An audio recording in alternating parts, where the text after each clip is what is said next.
Hello, everybody. This is Chuck Carnevale, co-founder of FastGraphs, the fundamentals analyzer software tool, aka Mr. Valuation. In last week's video, I talked about asset allocation and what I offered to be what I felt was the best asset allocation strategy for those investors, especially retired investors, who were looking to live off their portfolio based on the amount of income that portfolio could produce.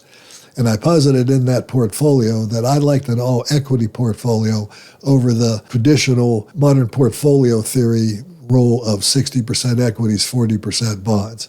I don't like bonds in a retiree's portfolio, especially if they have a limited amount of capital and they're looking to live off the income, because the advantage of a dividend income portfolio or a dividend growth of income portfolio is the idea that you could get a rise in income each year. Okay, now in 2021, August of 2021, I did build a model portfolio for income, equal weighted portfolio, where I put $50,000 in 20 different stocks. And so what I'm going to do is I'm going to utilize that as additional evidence of what I was basically presenting in the video I did last week and show how an all-equity portfolio will work out. Now, interestingly enough, this particular portfolio that had 20 stocks had 2 stocks that were failures. Okay, so in other words, 10% of the portfolio actually performed badly. One lost quite a bit of money. That was Walgreens Boots Alliance, which went private. And the other did fairly well, okay? And we actually broke even on it. But let's go through the portfolio. Let's start by looking at the portfolio through the lens of FastGraphs in our portfolio review product. So as you can see, this is an equal weight portfolio. It was created on August 24th, 2021. So going over the performance, the portfolio started out with approximately $1 million in it, 20 stocks and with $50,000 each, all right? It's worth now $1,360,000 in change. Now the net investment is $818,000 because this portfolio has already produced over $200,000 in income. And that's what you see with this line here. That's showing that the return of your principal, basically, or return of your capital, which is an attribute of a dividend. And that's arguable. Some people don't like that. But the point is, every time you receive a dividend, you in essence are getting a return not only on your capital, but also of your capital. So you have less money at risk. And that's really what this is pointing out. Now, this portfolio, and I'm measuring equity only here, averaged since August 24th, it's grown by 66%. That's a 10.5% XIRR, or annualized internal rate of return, okay, which is obviously beating inflation, which, you know, if we assume the inflation rate we talked about in the last video of 2.8% per year, you can see how this portfolio has outproduced that in terms of your capital has increased, but also has your income. So let's go ahead and look at the income section of this portfolio and look what's happened to the dividend income. Now, from August through the end of 2021, the portfolio generated $11,000. But this was the first 4 year, and that investor would have received $42,536. That's about a 4.25% annualized yield. In 2023, the portfolio value increased to $43,443 and change. And then in 2024, it increased to $45,000. Last year, it increased to $47,000. And this year, it's expected to pay over $50,000. And in 2027, over $53,000. Of course, these are projections. This much has already been earned for this fiscal year. All right, so what you see here is the increasing level of income. And that's on the aggregate. So this portfolio, with 2 stocks that were basically failures in the portfolio, has done its job. It's produced a growing income stream, but it's also increased value. So you're fighting inflation here by the principal increasing to $1 million, by $360,000 approximately, but you also got $250,000 of income. Now let's go into the holding section and look at each holdings. I'm going to go through about half of these individually. Let's start with Abbvie. Okay, now I'm going to go and start by looking at the historical graph, and I'm going to shorten it to an 8-year graph because that gives me the first year. Just again, these were bought or created. This was created on August 24th, 2021, and the investment was $50,000. we bought 400, we'll call it 18 shares, and we bought it at a PE of 10. Now today, Abbvie trades at a PE significantly higher than that. So if I click here, this gives me my performance report. The PE has increased from 10 to 18. The $50,000 originally invested in Abbvie is now worth $89,000 as of yesterday's close. But importantly, this company also paid over $12,000 in dividends. Okay, so the market value plus dividends, you just total them, it would be $101,000. This is essentially a double, averaging 16.12% a year. Interestingly, earnings, because there were 2 negative years here, actually 3 negative years, that Abbvie had earnings drop, but because we bought it so inexpensively, the company is now slightly overvalued by, in my world, but the future value looks really attractive. If I'm looking at what Abbvie can earn going forward, it's still capable of generating over a 12% return. So Abbvie was a success, or is a success. Now, if I just go on through the portfolio, if I go to Autoliv, now this is a stock that was actually purchased in July of 2024. And the reason it was purchased was because Walgreens Boots Alliance went private. And so this replaced Walgreens Boots Alliance. And it's done very well since then, but it still hasn't totally made up the loss of Walgreens Alliance. And I think this stock is still significantly undervalued. I would assess its fair value by year end to be somewhere between 165 and 209, and the stock is currently trading at a price of 115. Now, this leads me to speak about one of the comments that I make quite often on these when I talk about measuring performance. Measuring performance without simultaneously measuring valuation is a job half done. So in other words, what I believe here is that this stock is still underperforming its potential. If I go into the forecasting graph, I can get close to what I believe it's worth. I think this stock is currently worth, or at least it will be by the end of July, it'll be worth $152, and you could buy it even today at $115. So again, it's an undervalued stock, but it has performed well for the short period of time that we held it. If we bought it again on July, this is one of the replacement stocks that I talked about, one of 2, and it's averaging about 12% a year. But I also want you to notice the volatility. Right after we bought it, the stock actually dropped in value. This is what gets a lot of investors in trouble or confused about investing in equities. This stock would have lost about 17% of its value from July of 2024 to April of 2025. But then it recovered, and then it flatlined and dropped again. Now it's recovered. So the bottom line is volatility is always with us, but the earnings growth has been good, and the company is raising its dividend every year. And that's why we got the dividend income increases. Amgen, we're going back now to, let me choose dates here. We're going back to the 8-year graph. Amgen again was bought, $50,000 was invested on August 24th, as this whole portfolio was. It's now trading at fair value. This particular stock has averaged 11%, and it's paid $8,700 in dividends. And again, I want you to note that the dividend has increased from $7.04 to $7.76 to $8.52 to $9, $9.52, and expected to be $10 by next year. That's the beauty of a dividend growth portfolio. Moving on, this is one that's been actually a weak performer operationally, but it was bought very inexpensively. And most of the time this stock has been held through this period, it's been undervalued, and it would have been generating losses. If I'd have measured it in September of 2024, it was generating a loss. But it since has recovered, and if I measure performance now from inception to current, it's actually giving me a slight 3.39% total annualized rate of return. The original 50,000 has actually shrunk to 49,000, but the company paid $9,000 in dividends.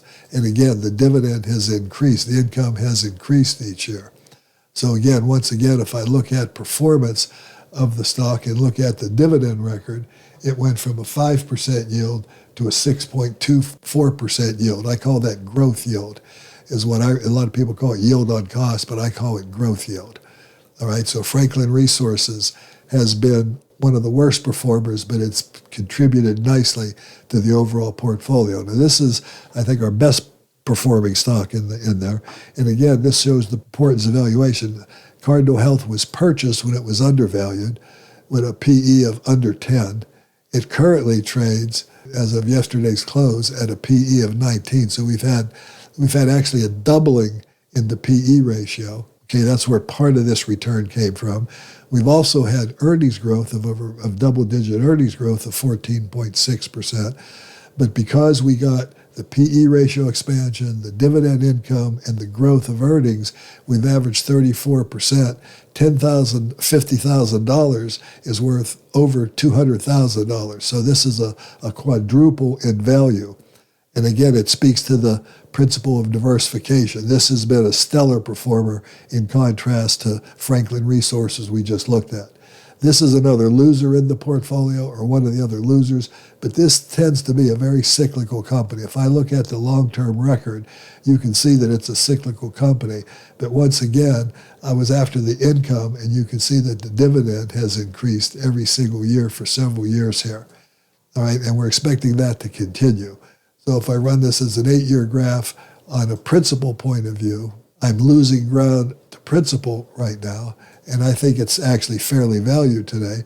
I've lost 40% of the money, really, 39.7%. But because of the income, I did receive almost $6,700 in dividends, but that's one of the weaker ones. Now here's another strong performer, which was a high-yielding stock when we bought it. Enterprise Products was. So if I use the dividend yield column here, you'll basically see what I'm talking about. This stock was bought at year end, it was yielding 8%. At the beginning of the year, it was yielding 9%. So we bought it yielding probably 8.25%, 8.375% on the original cost. We can look at that here in a moment. But if we hold it to yesterday's close, we've done extremely well with this stock. Let me redo that for you. We put $50,000 in it on August 24th. And as of yesterday's close, it would now be worth $90,000, add in $22,000 almost in dividends, and we actually have more than a double in our value.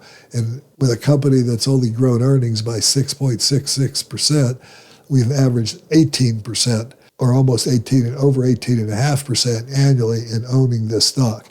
Again, the benefit of diversification. So this has been a winner. HPQ is another weaker performer in the portfolio from a capital appreciation point of view. But again, they've raised their dividend every single year, so it's working inside the portfolio. I'm going to kind of go through this a little quicker. Ingredion is another one that is a bit a poor performer from the point of view of the actual rate of return, has only averaged about 6%. But it has paid out over $8,000 in dividends. And again, I think this is a significantly undervalued stock. So I see the fair value of this stock to be somewhere north of $167 a share, and it's only traded at $100.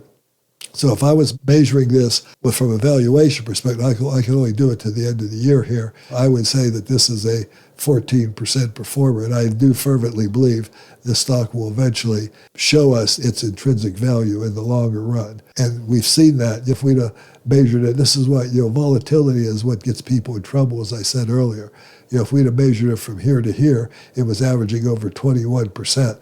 So volatility messes around with the capital appreciation, but I consider this undervalued now and actually a good long-term buy for income investors at these levels with over a 3% dividend yield. Going on, JPMorgan has been another strong performer. We were able to buy it at a very attractive valuation. We held it through yesterday's close. It's averaged almost 16% a year and paid about $7,000. This is one of the lower yielding stocks, but it's also one of the faster growing ones. So it's given us the ability to make a really excellent long-term rate of return over the holding period. And again, I'll move through this. Philip Morris, or the old Altria is the name of it. It's actually been a good performer. It was a high yielder for us. And if we look at performance, it's $50,000 is worth $76,700. We've also received almost $20,000 in dividends. So this has been one of the better yielding portfolio stocks in the portfolio. And even though we only had 4% earnings growth, we averaged almost close to 15% annualized rate of return in holding this stock. But we got a very strong income performance from it. Remember, this is an income portfolio. Now, I can go through these. I don't want to go necessarily waste your time and go through all of these, but I do want to show some of the losers. Now, we recently bought Sonoco. Sonoco replaced Chemours. Chemours was a stock, and it was one that was in the portfolio that was replaced. And you can see that we bought $50,000 worth on August 24th, and we sold $36,000 worth by July 24th because fundamentals continued to deteriorate. Now, that technically was a mistake if you want to look at it from the point of view had we held it, and now that it's recovering, we could have, well, it still was losing money from this point of view. So this was a mistake. This was what we replaced Sonoco with. And now we'll go ahead and go into Sonoco here for you. Again, my objective here is not to go through all of these stocks. The idea here is to illustrate that a diversified dividend-paying portfolio with a legacy of increasing its income each year is capable of achieving the goal. And that goal is a rising income stream and an opportunity to make money in the long run on top of a growing income. So we've ended up with a rate of return that significantly fought inflation here, double-digit return over this 5-year period, with several stocks that are still performing below what I would consider to be their value. All these stocks that are actually showing a loss, with the exception of Eastman Chemical, are actually undervalued at this point in time, and therefore I believe are going to recover very nicely in the long run. So I wanted you to look at this and show you that in the real world, a dividend-paying stock, there will be some volatility risk. There were a case here where one company went private, another company's fundamentals deteriorated, but we had a 20-stock portfolio. Remember what I've told you in the past videos, academics have said once you get past 18 stocks, you use up like 85 or 90% of the value of diversification. So we're holding 20 stocks here, and this is kind of a loosely managed portfolio. This is only being managed by what I'm forced to manage. In other words, where Walgreens went private, I was forced to replace it. I'm not actively managing this portfolio like I would with an actual portfolio. The idea was to set it and forget it, to buy good value stocks and hold them for the long run and then see what happens. And so far, I'm very pleased with what's happened with this portfolio. So to me, when you look at this is the one that tells the whole story, the fact that the income increased by 280% the first year, because that was the whole year. This was only a few months, August through the end of the year. Then it grew by 2%, which basically kept up with inflation. Then it grew by 3.7%, which beat inflation. Grew by 5%, which beat inflation in 2025, and it's expected to increase at the higher than the inflation rate for 2026. So this is one example, and I don't believe this is the best example you could look at. For one thing, we didn't really focus on yield here. You could do a lower yielding portfolio with higher growth. You could do a higher yielding portfolio with less growth. So there's a lot of way to structure an income portfolio, but the characteristics are a rising income stream, and on top of that, the ability to generate some capital appreciation, both fighting inflation for you, so that you, like I talked about, the thing about bonds. I used Treasury bonds last year, and then the BAA corporate at 6%. They're guaranteed, but because the nominal value of the bond is what you get back at the end of the holding period, that will always be ravished by inflation, where equities at least give you the chance. They're ravished by inflation as well. That was a question I asked. But the point is they earn you enough so that you're actually getting ahead of inflation in the long run.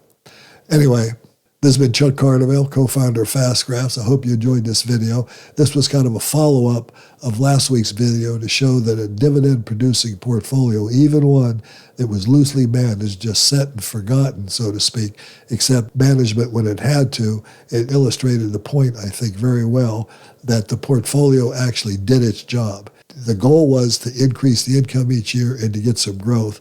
And in both aspects it did, even with a couple of failures in a 20-stock portfolio. 2 out of 10 didn't do so well. A couple others are undervalued right now, but I think still have the potential to do well. It'll be interesting to do some further follow-ups, which I plan on doing in another year or two on this portfolio. Hope you enjoyed this. Hope it made some sense. If you liked the video, give me a like, ring the bell. And you can see how valuable fast graphs are. I mean, they're just a powerful tool to help you manage your own portfolio. If you invest in stocks and you don't subscribe, I think you're making a mistake. Anyway, thanks for watching. Talk to you again on the next go-round.